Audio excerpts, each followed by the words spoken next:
Muy buenas noches, soy Omar Mariluz y estas son las 5 de las 7, hoy martes 16 de marzo, un día emblemático, todo un hito porque se cumple exactamente un año, 12 meses desde que se declaró el estado de emergencia en nuestro país producto de la pandemia de la COVID-19. ¿Cómo está el país después de 12 meses? ¿Cómo está en lo sanitario? ¿Cómo está en lo económico? ¿Cómo está en lo social? Algunas cifras gruesas, pero que grafican de una manera bastante clara cuánto nos ha golpeado esta enfermedad. Según el Sistema Nacional de Defunciones, señores, hablamos de más de 120.000 personas. 120.000 personas que han perdido la vida producto de esta enfermedad. No es una cifra pequeña y podemos decir ya que hemos superado la segunda ola de contagios.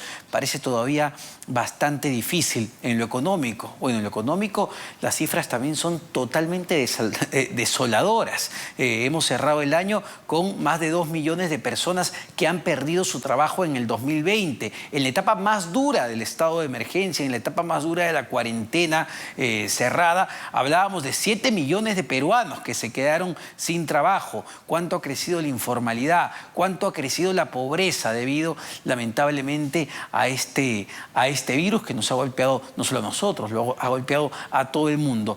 Estamos ya en una carrera de vacunación, hemos iniciado, hemos comenzado el proceso, pero todavía parece que la carrera es bastante larga y que lo que nos toca aquí, haciendo un análisis y una reflexión, es seguir cuidándonos, señores, es seguir cuidándonos. Todavía hay muchas preguntas más que respuestas referente a este virus. Y justo se las vamos a hacer al doctor Jesús Valverde, presidente de la Sociedad Peruana de Medicina Intensiva. Doctor Valverde, ¿cómo está? Muy buenas noches. ¿Qué tal? Buenas noches, Omar. Un gusto conversar contigo. Antes de entrar ya al detalle más fino del análisis, me gustaría hacer su reflexión, doctor Valverde, de qué nos ha enseñado esta pandemia luego de todo lo que hemos vivido y seguimos viviendo. Bueno, nosotros hemos convivido con esta enfermedad durante un año en los hospitales y clínicas. Hemos visto mucho sufrimiento de parte de las familias peruanas. ¿Quién no ha sido afectado por esta enfermedad, no? De manera directa o indirecta, siempre hemos tenido un familiar cercano, un amigo que está hospitalizado, que ha fallecido. Y también un año de mucho sacrificio del personal de salud, ¿no? Nosotros hemos estado conviviendo muy cercanamente con esta enfermedad, con las familias también, con el dolor de las familias.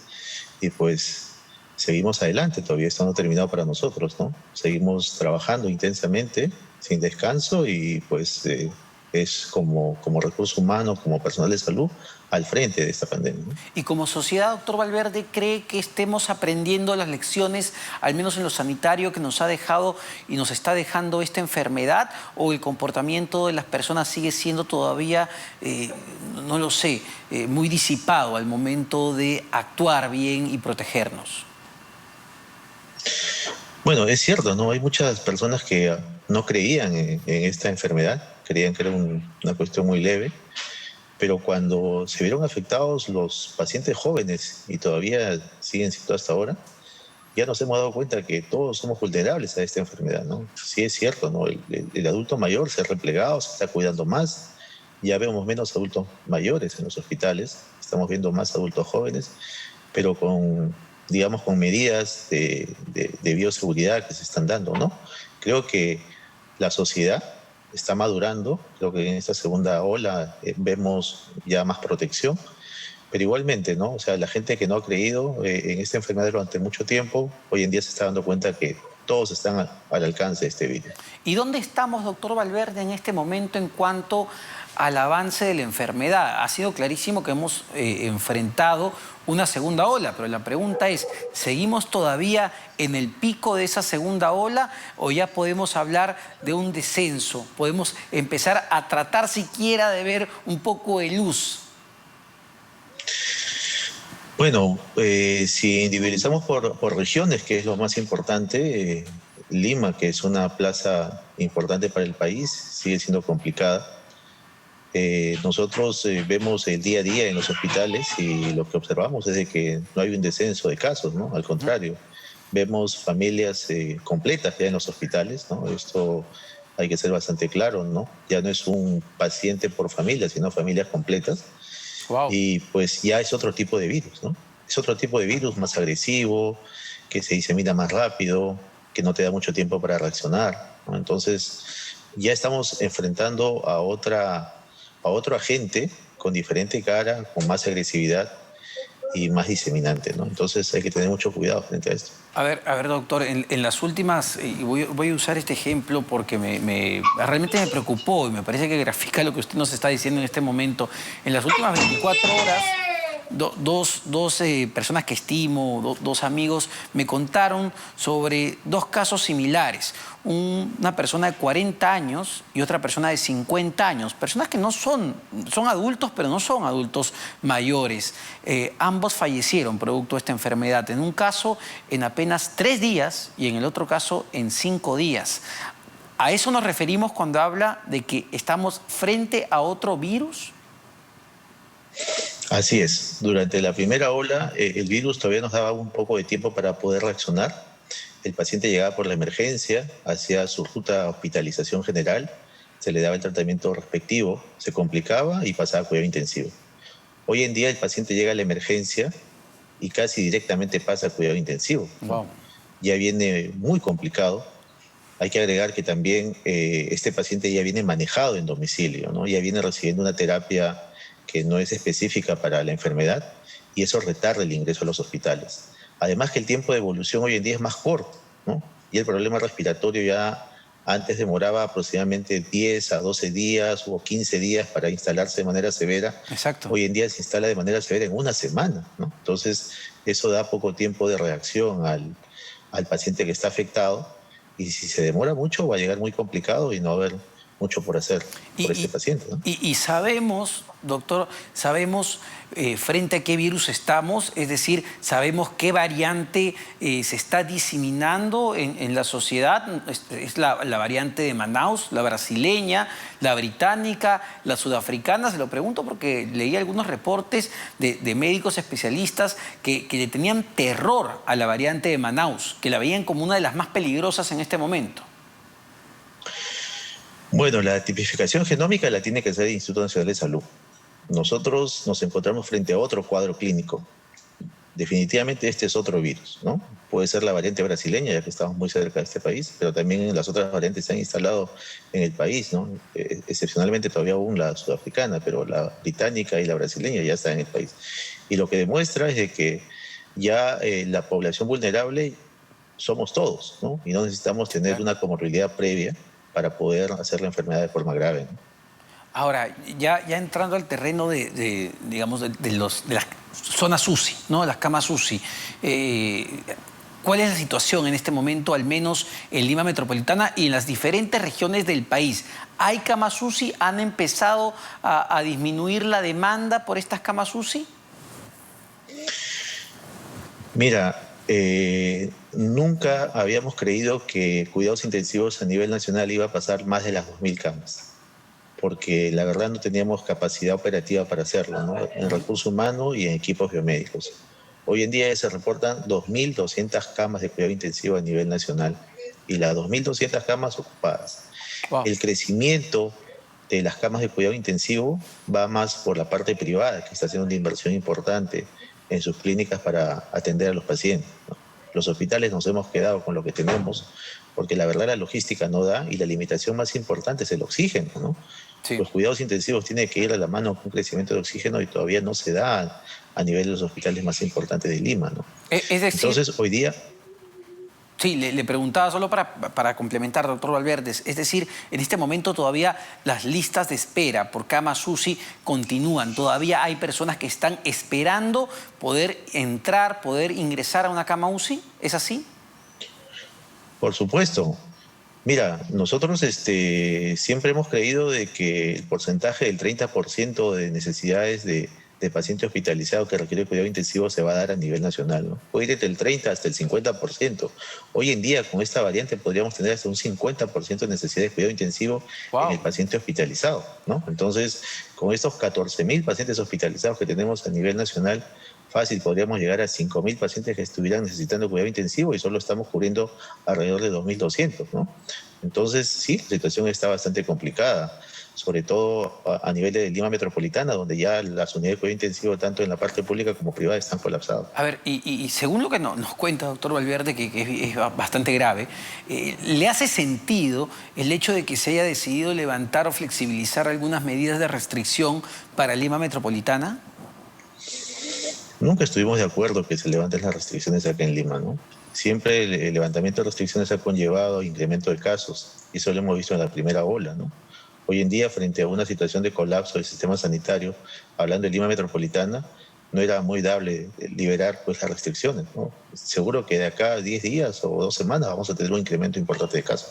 Y ese punto es clave. En la mañana el doctor Óscar Ugarte, el ministro de Salud Óscar Ugarte, conversaba en Ampliación de Noticias y no descartaba la posibilidad de una tercera ola. Esto en función a lo que estamos viendo en otros países, en especial en Europa, ¿no? Alemania, Italia, que ya están enfrentando una tercera ola de contagios.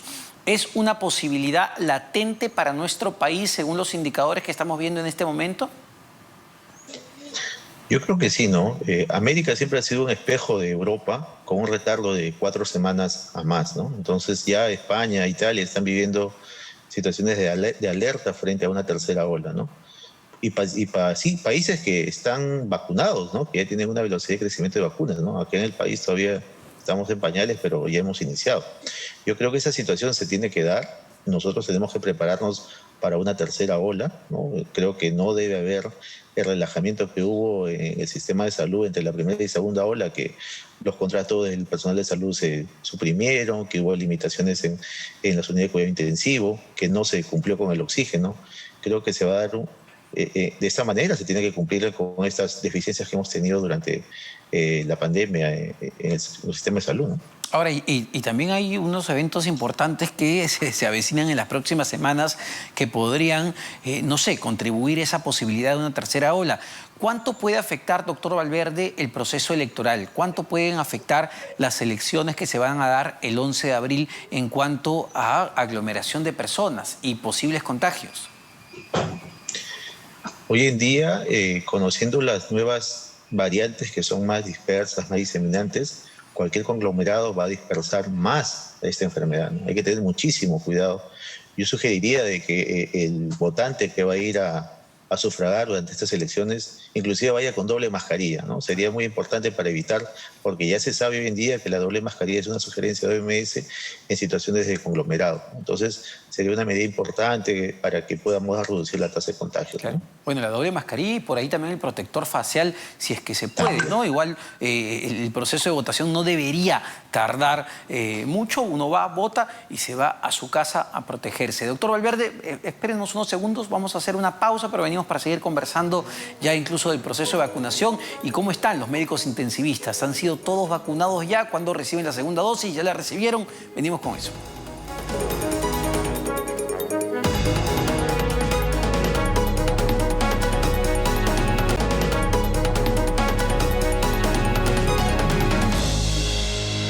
Bueno, hoy martes 16 de marzo se cumple un año exactamente desde que se declaró el estado de emergencia producto de esta enfermedad, de la COVID-19. Lo que se buscaba era controlar a la enfermedad, que no se esparza, que no cause los estragos que ha causado en nuestra sociedad. Insisto, según el Sistema Nacional de Defunciones, más de 120.000 personas que han perdido la vida producto de la COVID-19, muchas otras personas afectadas, hospitalizadas en camas UCI, y entre ellos una gran cantidad de médicos. No nos olvidemos de eso, una gran cantidad de médicos que han perdido la vida tratando justamente de luchar contra esta enfermedad. Doctor Valverde, yo revisaba hace algunas semanas, se publicó esta información de que Perú era el tercer país en Iberoamérica que mayor cantidad de médicos había perdido producto de la COVID-19. Solo nos superaba Brasil y México. ¿Cuál es la situación en este momento? Porque entiendo ustedes ya han sido vacunados. Bueno, la estadística dice de que el Perú pierde un médico de manera diaria, ¿no? Aproximadamente, ¿no? Y a eso hay que sumar todavía el personal de enfermería y el personal técnico también, ¿no? Que va en un porcentaje mucho menor, pero suma porque es un personal de salud. Sí, claro, está en primera línea.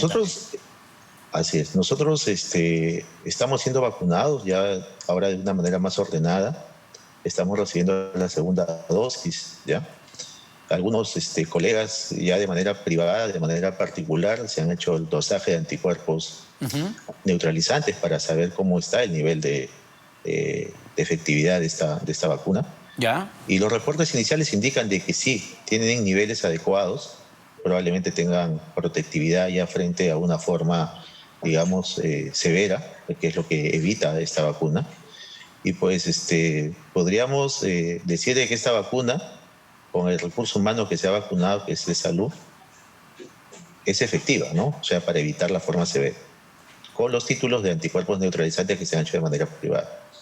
Entonces, esa es una forma también de saber si la vacuna sirve o no, y sería una oportunidad grande para que el Ministerio de Salud haga un barrido pues, con el recurso humano, el personal de salud, para saber si pues, esta vacuna nos va a servir ya ante las dudas que hubieron hace unas semanas atrás, ¿no? Es decir, doctor Valverde, ya los médicos, el personal médico que ha recibido la segunda dosis, entiendo, de Sinopharm, se han podido hacer estudios particulares para ver, si cuán protegidos están, cómo están esos escudos para, no evitar contagiarse, evitar ponerse mal, evitar morirse, evitar terminar en una cama UCI.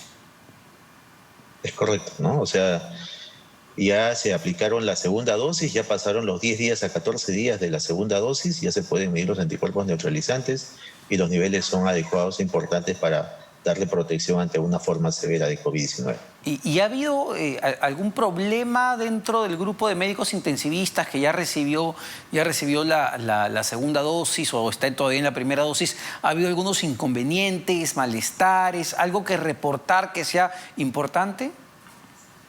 Hubo una coincidencia en el personal de salud que durante la aplicación de la primera dosis hubieron muchos casos infectados, ¿no? Hubieron muchos pacientes que tuvimos que convivir con esta enfermedad unos días, los cuales me incluyo yo mismo. Sí, exacto. Y pues con formas leves, ¿no? También han habido casos severos, ¿no? Que llegaron a cuidados intensivos, han fallecido también algunos, pero la primera dosis de vacuna no te da protección, ¿no? Eso también hay que ser claro.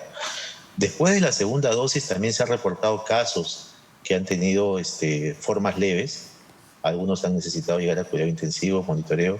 Otros no se reporta fallecidos dentro de los primeros 14 días de haberse aplicado la segunda dosis, ¿no? Porque ese es el margen de inicio de formación de anticuerpos, ¿no? Y esto es bien importante explicarlo, doctor Valverde, porque, ha estado circulando una información de personas que ya se habían vacunado y con la primera dosis nada más, pero que lamentablemente fallecieron producto de la COVID-19.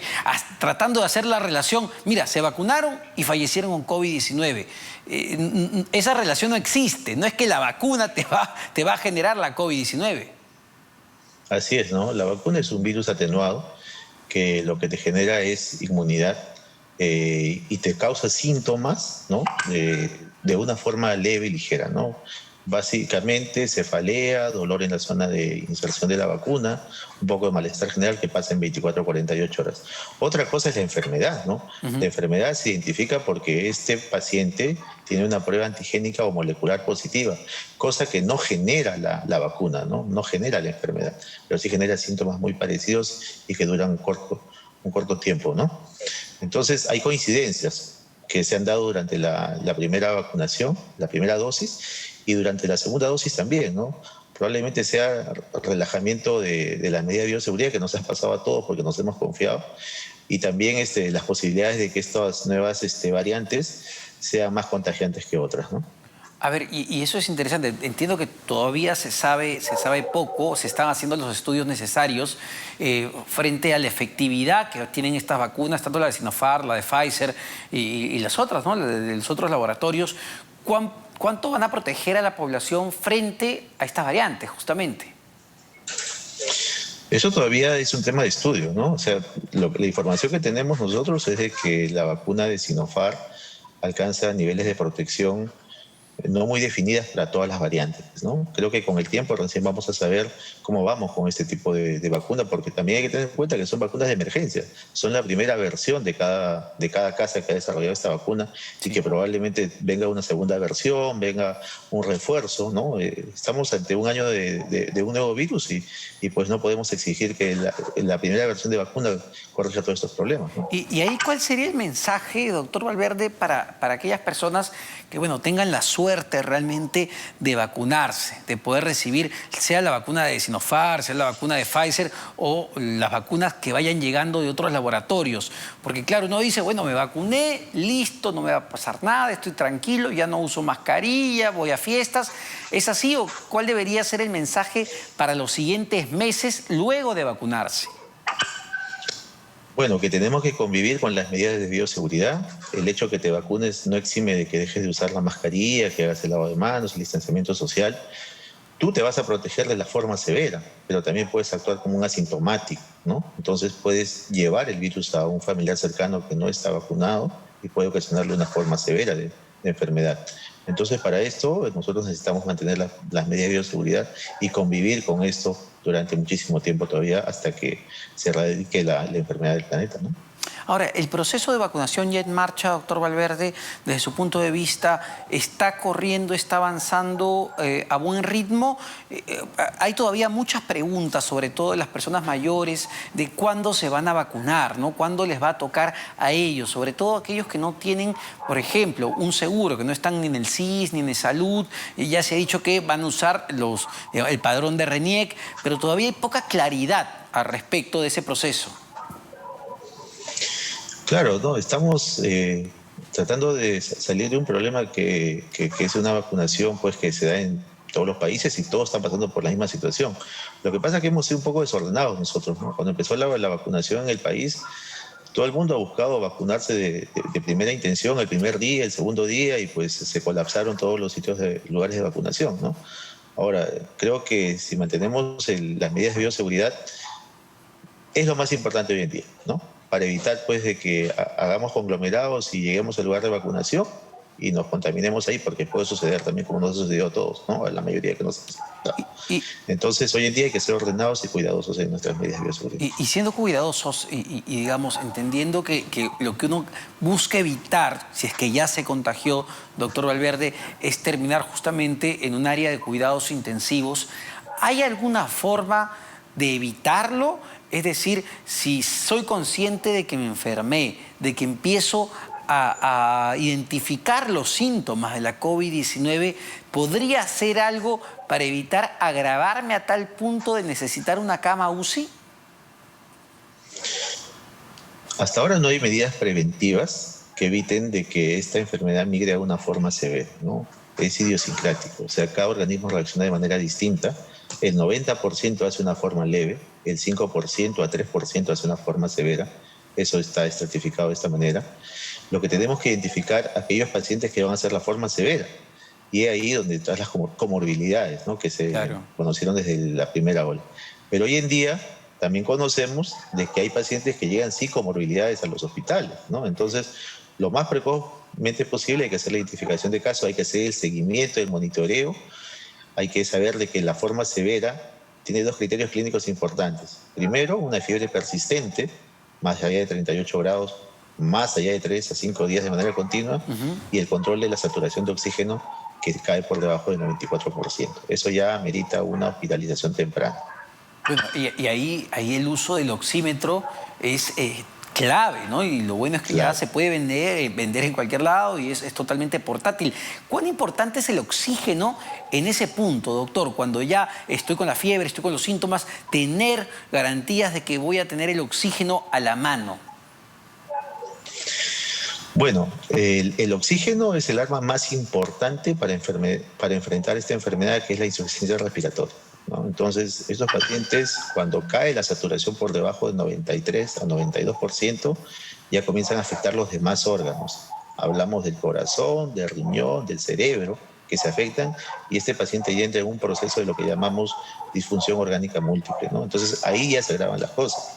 Y eso es lo que hay que evitar. La medida más urgente es que el paciente tenga una oxigenación adecuada Y la primera medida es administración de oxígeno, ya sea de manera domiciliaria o a nivel hospitalario, ¿no? Entonces, esa es el arma más importante hoy en día para enfrentar esta enfermedad, más allá de los fármacos. Pero entiendo que sigue siendo todavía el principal problema que tenemos como sociedad, ¿no? El déficit de oxígeno, que todavía entiendo sigue alrededor de las 100 toneladas diarias. Sí, ese es un tema que hasta ahora no se ha resuelto, ¿no?